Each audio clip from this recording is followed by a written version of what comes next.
Lakshmi Srinivasa jewellers ప్రథమ వార్షికోత్సవ offer 5 గ్రాముల పైన బంగారం కొంటే 6 నుంచి 11% తరకు తగ్గింపు మరియు నో మేకింగ్ చార్జెస్. ఈరోజు ప్రముఖ న్యూస్ రీడర్ శాంతి స్వరూప్ గారు మరణించారు. వారు తెలుగులో మొట్టమొదటి న్యూస్ రీడర్గా మనందరికీ సుపరిచితులు.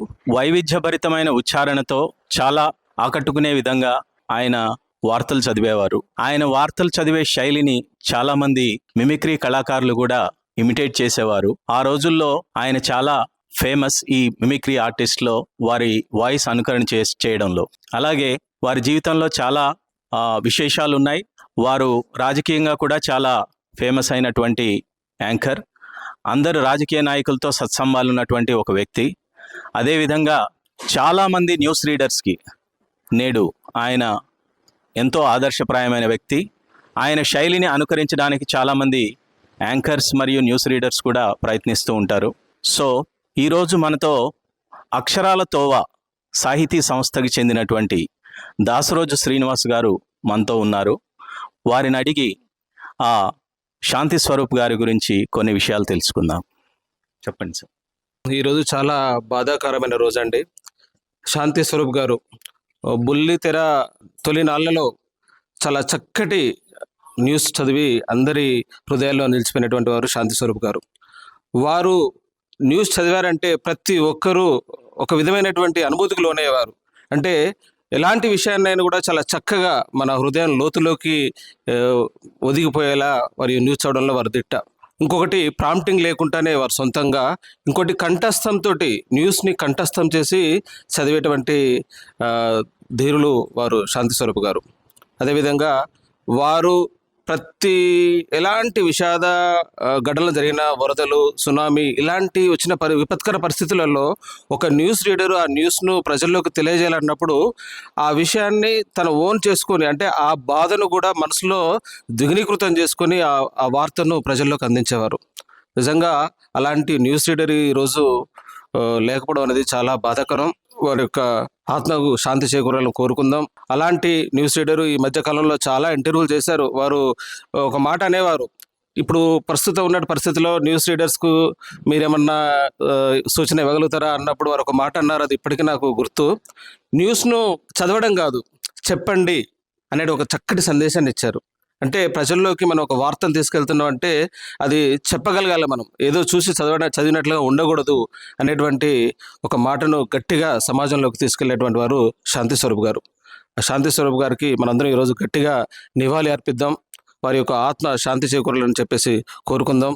ఎందరో యాంకర్లకి, న్యూస్ రీడర్లకి ఈరోజు ఆయనే చాలా చాలా నేర్పారు.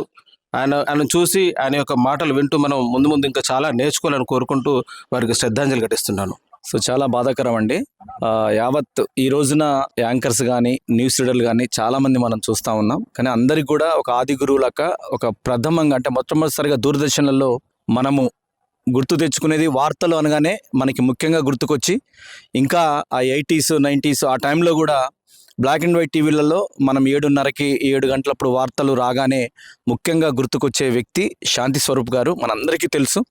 సో ఆయన గారు ఈరోజు మనల్ని వదిలిపెట్టి వెళ్ళిపోయారు, కాలం చేశారు, స్వర్గస్థులైనారు. ఆయన గారు చెప్పే విధానం కానీ, వార్తలు మనకి కళ్ళకు కట్టినట్లుగానే ఉండేటివి ఆయన గారు చెప్పే వార్తలు. ఈరోజు చాలామంది న్యూస్ రీడర్లు వచ్చారు అంటే చాలామంది కూడా ఆయన గారిని ఇన్స్పిరేషన్గా తీసుకొని రావడం జరిగింది. సో యాజ్ ఏ మిమిక్రీ ఆర్టిస్ట్గా నేను ఎక్కువగా శాంతి స్వరూప్ గారి వాయిస్ ఇమిటేట్ చేస్తూ ఉండేవాడిని అనమాట మిమిక్రీ చేసేటప్పుడు. సో ఆయన గారి వార్తలు చెప్పేటప్పుడు ఎట్లా ఉంటుంది, ఆ క్లారిఫికేషను, ఆ చెప్పే విధానం, ఆ పద్ధతి కానీ చాలా డిఫరెంట్గా ఉంటుంది అన్నమాట. చాలా స్లోగా ప్రతి ఒక్కరికి, అంటే పిల్లలకి, పెద్దవాళ్ళకి కూడా అందరికీ అర్థమయ్యే విధంగా చెప్పేవారు వార్తలు. సో వారు వార్తలు చెప్పే విధానం ఎలా ఉండేది. నమస్కారం, ఈరోజు వార్తల్లోని ముఖ్యాంశాలు. రాష్ట్ర ముఖ్యమంత్రి యనుమల రేవంత్ రెడ్డి గారు ఈరోజు తెలంగాణ రాష్ట్రాన్ని పర్యటనలో భాగంగా సభలు నిర్వహించటం జరిగింది. ఇలా స్లోగా ఆయన గారు చెప్పే విధానం కానీ అందరికీ అర్థమయ్యేటట్టు చాలా చక్కగా ఉండేది. సో ఆయన గారు ఈరోజు మన మధ్య లేరు అనటం ఒక విధంగా బాధాకరం. సుదీర్ఘకాలంగా దూరదర్శన్లో వార్తలు చదివి ఆ తర్వాత వారితో పాటు సమకాలికులు ఉండేవారు. విజయలక్ష్మి గారు కూడా ఒక లేడీ న్యూస్ రీడర్గా ఉండేవారు వారు కూడా. సో ఈరోజు శాంతి స్వరూప్ గారు లేరు అనడం చాలా బాధాకరం అని అందరి వారికి వారి కుటుంబానికి మరొకసారి ప్రగాఢ సంతాపాన్ని తెలియజేస్తున్నాం. ఈరోజు శాంతి స్వరూప్ గారి మృతి చాలామందిని దిగ్భ్రాంతికి గురి చేస్తుంది. అన్ని రంగాల ప్రజలు చాలా బాధపడుతున్నారు. మనం కనుక్కుందాం. ఇవాళ చాలా బాధ అనిపించిందండి. ఎందుకంటే మా చిన్నప్పటి నుంచి కూడా నేను శాంతి స్వరూప్ గారి వార్తలు బాగా వినేవాడిని. నాకు అప్పుడు మేబీ ఒక 10 years అలా అయి ఉంటుంది. బట్ డైలీ 7-7:30 ఆ టైంలో వారి వార్తలు వినేవాళ్ళం. రీసెంట్గా సుమన్ టీవీలో కూడా వారికి సంబంధించిన వీడియో కూడా చూసాము. మాకు మా చిన్ననాటి జ్ఞాపకాలు గుర్తొచ్చాయి. బట్ ఆయన చనిపోవడం మాకు చాలా బాధ అనిపించింది. జస్ట్ రీసెంట్గా చూసాం సుమన్ ఛానల్లో సార్ యొక్క పాత ప్రోగ్రామ్స్. ఆయన చూడటం చాలా ఆనందం అనిపించింది. బట్ ఈ టైంలో ఆయన చనిపోతారు అనుకోవడం కూడా చాలా బాధ అనిపించింది. వారి కుటుంబ సభ్యులకి మా నుంచి ఒక ప్రగాఢ సానుభూతి తెలియజేస్తూ ఆయన ఆత్మ శాంతించాలని కోరుకుంటామండి. తెలుగు తొలి న్యూస్ రీడర్, తెలుగు న్యూస్ రీడింగ్కి ఒక స్టార్డమ్ తీసుకొచ్చిన ప్రముఖ న్యూస్ రీడర్ శ్రీ శాంతి స్వరూప్ గారు మరణించడం నిజంగా మీడియా రంగానికి కాదు, తెలుగు ప్రేక్షక లోకాలకి చాలా తీరని లోటు. 1980s అంటే 1980 దశకం నుంచి 2011 వరకు ఆయన మీడియా రంగానికి, న్యూస్ రీడర్ రంగానికి చేసిన సేవ ఎనలేనిది. ఎలాంటి సాంకేతిక పరిజ్ఞానం అందుబాటులో లేకపోయినప్పటికీ కూడా తెలుగు వార్తలకి ఒక స్టార్డమ్ తీసుకొచ్చిన శాంతి స్వరూప్ గారు నిజంగా ఎన్నో కష్టాలు పడి, ఇష్టంగా కష్టాలు పడి ఈ న్యూస్ రీడింగ్కి ఒక అందాన్ని తీసుకొచ్చారు. ఇదే విధంగా ఇదే నేపథ్యంలో మా మిమిక్రీ కళాకారులందరికీ కూడా శాంతి స్వరూప్ గారి వాయిస్ని అనుకరించడం ఒక విశేషంగా, ఒక స్ట్రాటజీగా భావించేవాళ్ళం. నమస్కారం. ఈరోజు వార్తల్లోని ముఖ్యాంశాలు: హైదరాబాద్ పాత నగరంలోని టపాచెబుత్రా, యాకుత్పురా, చాదర్ఘాట్, అలీషాబండ మొదలైన ప్రాంతాల్లో కర్ఫ్యూ విధించినట్లు పోలీస్ అధికారులు తెలియజేశారు. ఈ విధంగా ఆయన వార్తలు చదువుతుంటే అందరం కూడా, అప్పట్లో దూరదర్శనే మనకున్న ఏకైక, అంటే మా తరానికి ఉన్న ఏకైక సాధనం, వినోద సాధనం కాబట్టి ఆయన వార్తలు చదివినా కానీ, తర్వాత వచ్చే చిత్రలహరి ప్రోగ్రాం చూడడానికి కానీ మేము ఆసక్తిగా ఎదురు చూసేవాళ్ళం. మా మిమిక్రీ కళాకారులందరూ, తోటి మిమిక్రీ కళాకారులందరూ కూడా ఒక దశలో ఆయన వాయిస్ లేనిదే ఆ మిమిక్రీ ప్రోగ్రాం ముగిసేది కాదు. శాంతి స్వరూప్ గారు ఎన్నో అనుభవాలు గడించిన వ్యక్తి. ఈ మధ్యకాలంలో 2011లో ఆయన దూరదర్శన్ నుంచి రిటైర్ అయ్యారు. రిటైర్ అవ్వక ముందు నుంచి కూడా ఆయన ఎంతో తెలుగు దూరదర్శన్కి ఎన్నో విశేష సేవలు అందించారు. నిజంగా ఆయన జీవితం ఎంతో స్ఫూర్తిదాయకం. అప్పట్లో టెలిప్రాంప్ట్ అంటే ఈ ఎదురుగుండా న్యూస్ ప్రాంప్టర్ లేకపోయినా కానీ ఢిల్లీ వార్తలతో పోటీ పడి ఆయన న్యూస్ ధారణ చేసి, ఆ రోజు వార్తల్లోని విశేషాలను ధారణ చేసి ఆయన ఆ వార్తలు అందించేవారు. మనం కూడా ఎందుకు చూడకుండా చదవకూడదు అనే దుగ్ధతోటి, అనే లక్ష్యంతో నేను కూడా చూడకుండా చదువుతాను అని 2-3 గంటలకు ముందే ఆ రోజు వార్తల్ని ధారణ చేసి ఆయన స్టైల్లో, ఆయనకు ఒక స్టైల్ ఉండేది కదా ఇంతకుముందు మనం చెప్పినట్టు, ఆ స్టైల్లో ఆయన వార్తలు అందించేవారు. డైరెక్టర్ గారు కూడా, అంటే న్యూస్ డైరెక్టర్లు గారు కూడా వాళ్ళు ఆశ్చర్యపోయేవారు. ఏదైనా తప్పు చదువుతాడని భయంతో కూడా గుండెలు కొట్టుకునే సందర్భం ఉందని ఆయన ఇటీవలనే అనేక టీవీ ఛానల్స్కి ఇచ్చినటువంటి ఇంటర్వ్యూలో చెప్పడం జరిగింది. ఒకరోజు ఆయన ఎన్నో వార్తలు చదువుతూ ఉండగా ఈ ధారణ శక్తి ఎంతటిదంటే ఆయన అలవోకగా కూడా, విశేషంగా కూడా ఆయన వార్తలు అందించేవారు. ఆ విధంగా ఆయన అనుభవం నుంచి, ఈ మధ్య మీడియాలో ఆయన పంచుకున్న విశేషాలతో అనుభవం నుంచి ఒక అనుభవం, మన మాజీ ముఖ్యమంత్రి గారు ఎన్టీ రామారావు గారికి సంబంధించిన ఒక విశేషం మీకు ఈ సందర్భంలో చెప్పక తప్పదు. ఆయన ముఖ్యమంత్రిగా ఎన్నికైన తర్వాత ఫతే మైదాన్ అంటే ఎల్బీ నగర్లో ఉత్తుంగ తరంగాలని విశేషంగా ఆయన స్పీచ్ ఇచ్చి ప్రమాణ స్వీకారం అయిన తర్వాత నేరుగా హైదరాబాద్ రామంతపూర్లో ఉన్న దూరదర్శన్ కేంద్రానికి స్టూడియోకి వచ్చారు. ఆయన రాగానే అందరూ కూడా, స్టాఫ్ అందరూ కూడా వచ్చేసారట. ఇది శాంతి స్వరూప్ గారు స్వయంగా వెల్లడించిన ఒక అనుభవం, మనందరికీ తెలుసుకోవాల్సిన అవసరం ఉంది. అయితే ఆయన రాగానే స్టూడియో మధ్యలో పెద్ద సీట్ వేసారట, పెద్ద సోఫా వేసారట. ఆయన కూర్చున్నారు. ఫ్యాను లేదా అన్నట్ట. అప్పటికే అది సెంట్రల్ ఎయిర్ కండిషన్ స్టూడియో. ఆ సంగతి ఆయనకి చెప్పే ధైర్యం ఎవరికి ఉంటుంది చెప్పండి? ఆయన అన్నట్టుగానే ఫ్యాన్ తెచ్చిపెట్టారట.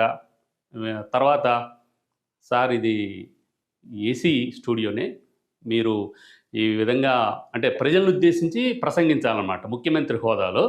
ఈ విధంగా మీరు స్పీచ్ ఇస్తుంటే షూటింగ్ అవుతుంటే ఫ్యాన్ సౌండ్ వస్తుంది కదా అని చిన్నగా చెప్పారట ఎన్టీ రామారావు గారికి. శాంతి స్వరూప్ గారు కూడా పక్కనే ఉన్నారు. అయ్యేటప్పటికి అయితే ఫ్యాన్ తీసేయండి అన్నట్ట.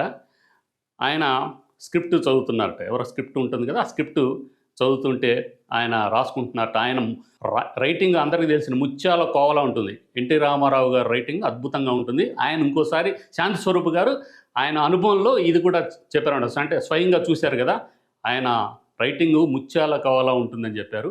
అలాగే దాంట్లో ఒక పదం ఉందట, తెలుగుదేశం ప్రపంచవ్యాప్తంగా పరిడివిల్లుతుంది అని చెప్పారు. టిక్కు పెట్టుకుంటుంటే పక్కనే ఉన్న శాంతి స్వరూప్ గారు, గురుగారు అది తెలుగుదేశం అయి ఉండదు, తెలుగు తేజం అయి ఉంటుంది అని చిన్నగా చెప్పారట. అంటే ఎన్టీ రామారావు గారికి చెప్పడం అంటే మామూలు విషయం అండి.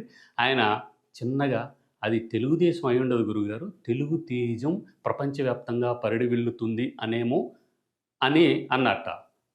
ఒకసారి ఎన్టీ రామారావు గారు అంటే ఆ చూపుకి అయిపోతాం అందరం. ఆయన ఆప్యాయంగా చూశారట. కరెక్ట్ అని చెప్పేసి తెలుగుదేశం బదులు తెలుగు తేజం అని రాశాడు. అంటే అప్పుడే పుట్టినటువంటి తెలుగుదేశం ప్రపంచవ్యాప్తంగా పరిడివిల్లుతుంది అన్న కాకుండా, ఆ సెన్స్లో కాకుండా తెలుగు తేజం అనేది సామీప్యంగా ఉండే పదం కాబట్టి ఆ పదం చెప్పానని చెప్పేసి ఆ విధంగా శాంతి స్వరూప్ గారు స్వయంగా ఎన్టీ రామారావు గారికి ఒక పదం అందించారనమాట. చూడండి, అంటే అది కూడా గురువు గారి పట్ల అభిమానంతో, అక్కడ పదం మంచిగా ఉండాలనే ఉద్దేశంతో శాంతి స్వరూప్ గారు అప్పటికే గుండె లబ్ అంటోందని చెప్పేసి ఆ ఇంటర్వ్యూలో చెప్పడం జరిగింది. ఇలా ఎన్నో అనుభవాలు శాంతి స్వరూప్ గారికి సొంతం. ఆయన తొలి న్యూస్ రీడర్గా ఎన్నో అనుభవాలు, ఎన్నో విశేషాలు, చాలా అద్భుతమైన జీవనం విధానం, అదేవిధంగా వృత్తిపరమైన విధానం ఆయన కొనసాగించారు. ఈయన శాంతి స్వరూప్ గారికి మీ అందరికీ తెలుసు, రోజారాణి గారిని సహా న్యూస్ రీడర్ గారిని వారి వివాహం, అది కూడా ప్రేమ వివాహం చేసుకున్నారు. వీరికి 2 కుమారులు ఉన్నారు. ఇలాగ ఎన్నో తెలుగుని తెలుగులా ఉచ్చరిస్తూ ఎక్కడ ఒత్తులు పలకాలో, ఎక్కడ మేకులు లేకుండా పలకాలో, మేకులు అంటాం కదా జంజాల గారి పరిభాషలో, ఎక్కడ మేకులు పెట్టాలో ఎక్కడ మేకులు పెట్టకూడదో కూడా తెలిసిన వ్యక్తి. చాలా ఎలాంటి సాంకేతిక పరిజ్ఞానం అందుబాటులో లేకపోయినప్పటికీ కూడా ఆయన వార్తలు చదివి, వార్తలు అందించి, తెలుగు మన వార్తారంగానికి కానీ మన ప్రచార సాధనాల్లో ఒక విప్లవం తీసుకొచ్చారు అని చెప్పచ్చు.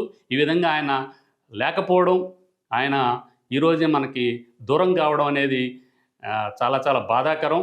ఈ నేపథ్యంలో మా మిమిక్రీ కళాకారుల తరఫున ఆయనకి ఆత్మ శాంతి కలగాలని ప్రార్థిస్తూ, సంతాపం ప్రకటిస్తూ, ఇలాంటి న్యూస్ రీడర్ మరొకరు ఉండరు. ఆ తొలితరంలోనే ఈ అనుభవం గడించి ఇంత వేగవంతంగా ఆయన వార్తలు అందించి మనకు ఒక తీరని లోటుగా, అంటే ఎప్పటికీ మర్చిపోలేని ఒక జ్ఞాపకంగా ఉన్నారు శాంతి స్వరూప్ గారు. ఆయన ఆత్మకి శాంతి కలగాలని